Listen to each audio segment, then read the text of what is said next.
प्रदेश के यशस्वी मुख्यमंत्री जी 30 तारीख को हमारे बीच पधारने वाले हैं और एक महती किसानों के लिए योजना जो है मुख्यमंत्री किसान सम्मान निधि योजना, उसकी शुरुआत टोंक शहर से होगी और निश्चित रूप से एक किसानों के लिए आदरणीय देश के प्रधानमंत्री बने मोदी जी, उसके बाद आपने देखा होगा जैसे ही वो 2019 में बिना घोषणा के किसानों के लिए किसान सम्मान निधि की घोषणा करते हैं चुनाव के बाद, और आपने देखा होगा लगातार 5 सालों से किसान सम्मान निधि हमें लगातार किसानों को प्राप्त होती जा रही है। ऐसे ही इस कड़ी में ही जब हमारे मुख्यमंत्री जी शपथ लेते हैं और उसके तुरंत बाद वो घोषणा करते हैं कि राजस्थान में भी किसानों को किसान सम्मान निधि मिलनी चाहिए। इसकी शुरुआत आज टोंक से करते हुए पहली किस्त वो अपने इस टोंक शहर से देने की शुरुआत वो कर रहे हैं और किसानों के लिए एक महत्वपूर्ण एक योजना का प्रारंभ इस टोंक शहर को चुना है और टोंक शहर से शुरुआत करने जा रहे हैं। प्रदेश के कुल कितने किसानों को ये राशि दी जाएगी, कितनी किस्तों में दी जाएगी, पहली किस्त में कितनी राशि दी जाएगी? प्रदेश के 65 लाख किसानों को जो पीएम किसान सम्मान निधि में जिन किसानों को ये मिल रहा था लाभ, उन्हीं किसानों को राजस्थान में भी मुख्यमंत्री किसान सम्मान निधि की योजना से जोड़ करके उन 65 लाख किसानों को प्रथम किस्त के रूप में 65 लाख किसानों को दी जाएगी 1000 की राशि। देखिए, राजस्थान में कोऑपरेटिव की जो दशा और दिशा है जी, लगातार बदहाल वाली स्थिति में है। इसको जीर्णोद्धार करने के लिए क्या प्रयास है, क्या कवायदे, क्या तैयारी? जब से आदरणीय मुख्यमंत्री जी भजनलाल जी की सरकार बनी है और कोऑपरेटिव डिपार्टमेंट हमने जब से काम चालू किया है, जीरो टॉलरेंस की नीति को ध्यान में रखते हुए कैसे हम पारदर्शिता पूर्ण, आपने देखा होगा हम लैंप्स और पैक्स को भी कंप्रेस करके उनको गो लाइव करके एक ट्रांसपेरेंसी देने का काम हमारी सरकार कर रही है। जो भी गड़बड़ियां पिछली सरकार में हुई उनकी भी जांच हम कर रहे हैं और एक आम आदमी को कैसे सहकारिता का लाभ मिल सके और सहकार से समृद्धि की ओर हम कैसे बढ़ सके। देश के हमारे सहकारिता मंत्री आदरणीय अमित शाह जी जो है वो निश्चित रूप से पूरे देश में एक कोऑपरेटिव मूवमेंट को एक आगे बढ़ाने का काम वो कर रहे हैं। 54 नए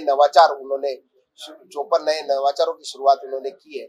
निश्चित रूप से राजस्थान में भी हम उनको लागू करके इस कोऑपरेटिव सेक्टर को मजबूत करेंगे। इसमें जो कमियां हैं, जो कोई लेकुन है, उनको भी हम दूर करके एक सशक्त कोऑपरेटिव का हम निर्माण करने का प्रयास करेंगे। मेन पावर को मजबूत करने के लिए क्या तैयारी जी?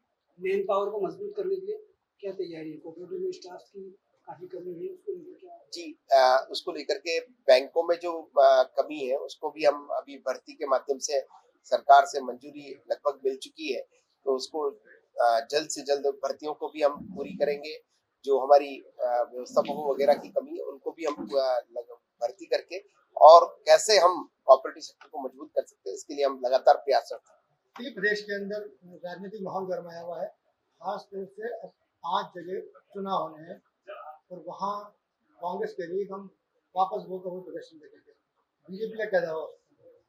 निश्चित रूप से वो कोई भी दावे करें, लेकिन चुनाव परिणाम आपके सामने आएंगे।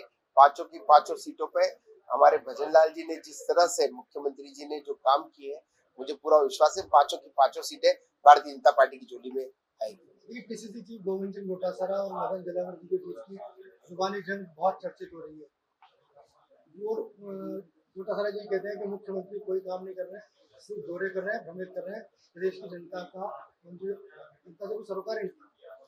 वो पिछले 6 महीने का रिव्यू करें, कैसे हमारे मुख्यमंत्री जी ने वर्षों से अटकी हुई जो ईआरपीसी की जो बात थी, उनके मुख्यमंत्री जी तो केवल बात ही करते रह गए, लेकिन उसको धरातल पर इस छोटे से टेन्योर में लाने का काम हमारे मुख्यमंत्री जी ने किया। जो यमुना जल समझौता है उसको भी, उस समझौते को भी लागू करके 3 जिलों को पानी उससे मिलेगा, इसके लिए भी उन्होंने जमीनी प्रयास किया है। आप देख सकते हैं बिजली के लिए एक 1.5 लाख करोड़ का एमओयू हमारी सरकार ने किया है। हर क्षेत्र में हमारी सरकार ने आने के बाद आपने देखा होगा जिस प्रकार से भ्रष्टाचार पे कठोर कार्रवाई करके, पेपर लीक माफियाओं पे कठोर कार्रवाई करके, अपराधियों पे, माफियाओं पे एक जिस तरह से एक कार्रवाई करने का काम हमारी सरकार ने किया है, वो हम सबके सामने है। आपने देखा ही है इन 6 महीनों में। आदिवासियों को लेकर इस तरह की जंग होने की ये एक बड़ा महत्वपूर्ण मुद्दा हो गया है कि नया करेगा। अब डोटासरा जी की लैंग्वेज तो आप जानते ही हैं, किस तरह से वो आने, जो उनके घर पे अतिथि आते हैं उनके साथ उनका किस तरह से व्यवहार रहता है, वो भी लाइव आपने देखा है। वो किस तरह से कल कोटा के मंच से किस प्रकार की भाषा का इस्तेमाल कर रहे थे, वो भी आपको सबको आपने देखा ही है। तो मैं उस स्तर की बातें हम नहीं कर सकते। लेकिन एक आईपीएस अधिकारी को घुटने के बल चलाने की बात कही रहती है, खुलेआम मन से सरकार क्या करेगी? वो आप विपक्ष की भूमिका होती है, एक सकारात्मक विपक्ष की भूमिका निभाए वो, लेकिन वो मर्यादा, वो सत्ता का जो है, एक अपनी जो मोह है वो छोड़ नहीं पाए। अभी तक हमारी सत्ता चली गई है, ये इसका उनको आभास नहीं हो रहा। वो लगातार इसी चक्कर में है, अभी तक भी उनसे वो जो मन से निकल नहीं पा रहा है सत्ता का मोह, इसी चक्कर में वो पता नहीं क्या बोल रहे हैं। जिसके सभी पायलट भी कहते हैं तो कि भाजपा गलतफहमी में रहे। गलतफहमी में तो वो है, हम तो अपनी जगह पे और जमीन पे ही भारतीय जनता पार्टी हमेशा धरातल पे चलती है, समीक्षा करती है हर काम की और उसके साथ आगे बढ़ती है। देखिए, चांदना जी ने भी शिक्षा मंत्री को धमकी दी कि आदिवासी है, आदिवासी डीएनए कर देंगे, गाड़ी को उड़ा देंगे कि रास्ते में।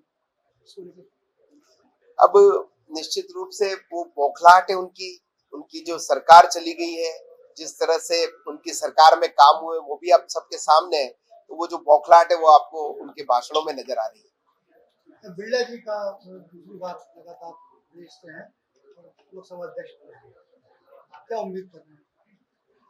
उनके नेतृत्व में 5 साल में एक जो जिस गरिमा से लोकसभा चली वो हम सबके सामने है, और उनकी कार्यशैली और उनकी क्षमता को देख करके ही निर्विरोध उनका जो निर्वाचन होना है वो उनकी कार्यशैली ही दर्शाती है कि किस तरह से उन्होंने बहुत अच्छे तरीके से सदन को गरिमापूर्ण तरीके से जो उन्होंने चलाया वो हम सबके सामने है। उसी के परिणाम स्वरूप उनको दूसरी बार पुनः निर्विरोध निर्वाचित करके देश के प्रमुख सदन में उनको अध्यक्ष के रूप में उनको दूसरी बार दायित्व मिला है। टीएमसी और विपक्षी दल इस तरह का हवाला बचा रहे हैं कि सही प्रक्रिया से नहीं अपनाई प्रक्रिया। तो अब आप समझ सकते हैं कि नेता प्रतिपक्ष और नेता सदन दोनों ही उनको कुर्सी पर बिठाने गए हैं, तो प्रक्रिया के बारे में तो प्रश्न ही खत्म हो गए हैं। जब परसों की बात आ रही थी कि हम उम्मीदवार खड़ा करेंगे और सारी बातें हुई है, तो कहीं ना कहीं सभी के सामूहिक निर्णय के आधार पे ही निर्णय हुआ है।